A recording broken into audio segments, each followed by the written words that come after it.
안녕하세요. 2022년 5월 6일 티묵 모닝입니다. 첫 번째 이야기는 냉혹한 현실로 돌아오다인데요. 분명 빅스텝 두 걸음 안팎을 더 내딛는다고 했었습니다. 이 이야기를 가져온 이유는 자이언트 스텝이 아니라 증시는 신나하긴 하지만 빅스텝은 했고 앞으로도 두세 걸음 더 걸을 가능성도 있다고 분명히 얘기했었습니다. 그러면 그 영향은 어떨까요? 2022년 투자시장이 얼마나 쉽지 않아졌는지 단적으로 보여주는 사례가 하루 만에 등장을 했습니다. 한국 시간으로 어린이날 새벽 미국 증시는 신나게 롤러코스터를 탔었어요. 특히 한국 시간으로 새벽 3시 반 이후로는 신나게 상승했었죠. 하지만 단 하루 만에 그 반등세는 고스란히 반납됐는데요. 나스닥 지수는 마이너스 4.99%로 약 5%에 가까운 하락세를 보여줬습니다. S&P 500은 마이너스 3.56%, 다우존스 시장은 마이너스 3.12% 떨어졌고요. 이 하락폭은 나스닥과 다우존스 지수 기준으로 2022년 들어 최악의 수준이에요. S&P 지수도 2022년 들어 두 번째로 최악의 하락폭이고 말이죠. 그럼 대체 한국 시간 5월 6일 새벽 미국에서는 무슨 일이 있었던 걸까요? 따지고 보면 아무 일도 없었습니다. 시장의 불안정함이 어느 정도인지 보여주고 있을 뿐이죠. 어제 새벽은 0.75%포인트 자이언트 스텝이 없다는 것에 분명 열광했었습니다. 시장이 유일한 불안 요소를 제거해준 것은 맞습니다. 그러면서 급격한 상승 반전이 나오니 우르르 몰려갔죠. 하지만 돌이켜보면 그 외의 상황은 변한 게 없었습니다. 잠시 어제 묵모닝 일부를 가져와 볼까요? 시간 때우려고 가져오는 게 아니고요. 예상 밖 사태가 될 수 있었던 자이언트 스텝이란 공포감은 지워주면서 시장이 크게 호응한 것으로 보면 될 것 같습니다.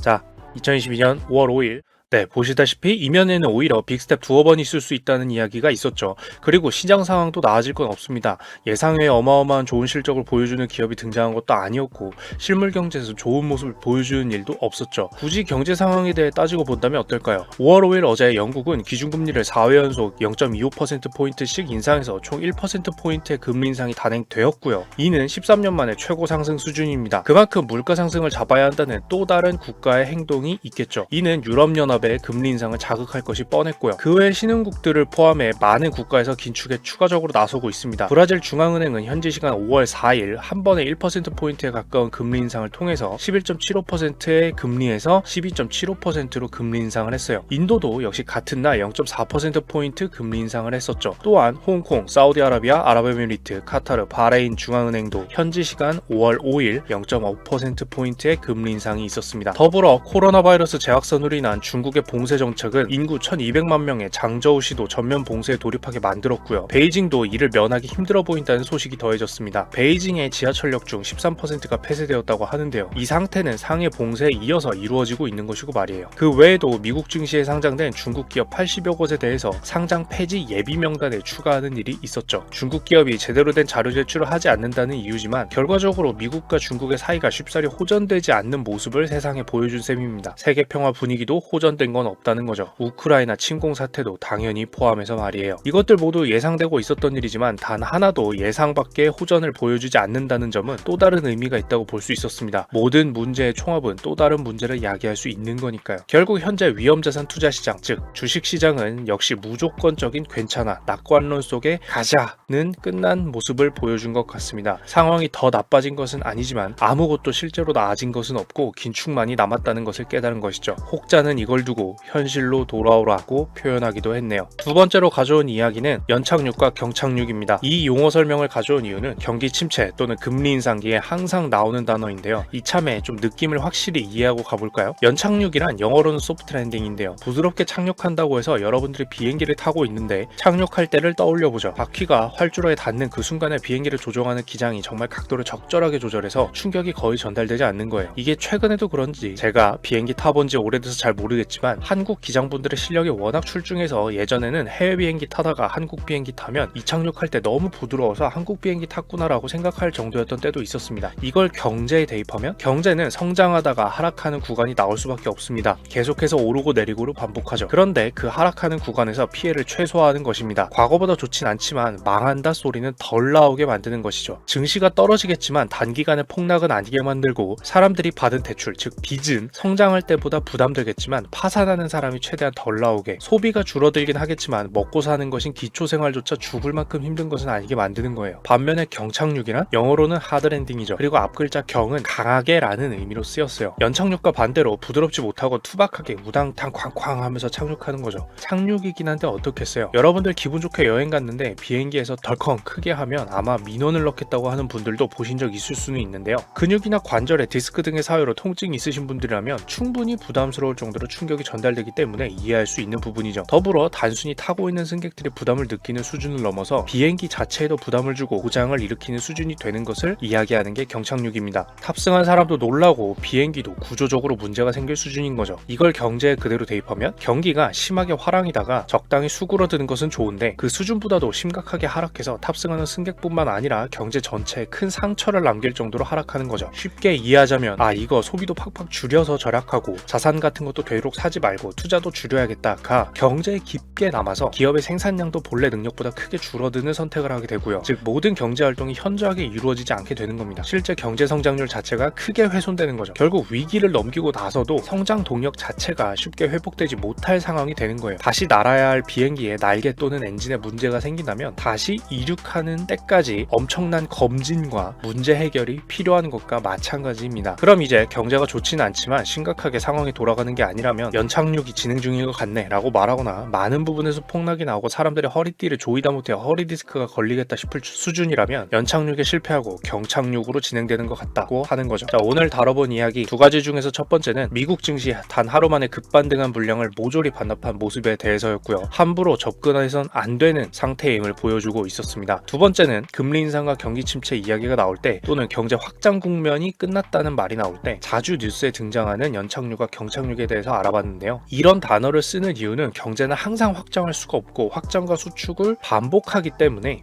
존재할 수밖에 없는 이런 단어 사용, 여러분들도 알아두시고 다른 분야에서도 비슷한 구조로 갖고 있다면 사용할 수가 있기 때문에 알아두시면 좋을 것 같습니다. 오늘도 있어 보이는 경제 이야기로 커피 한 잔을 즐기실 수 있도록 이야기를 가져와 봤는데요. 이상 티목이었습니다.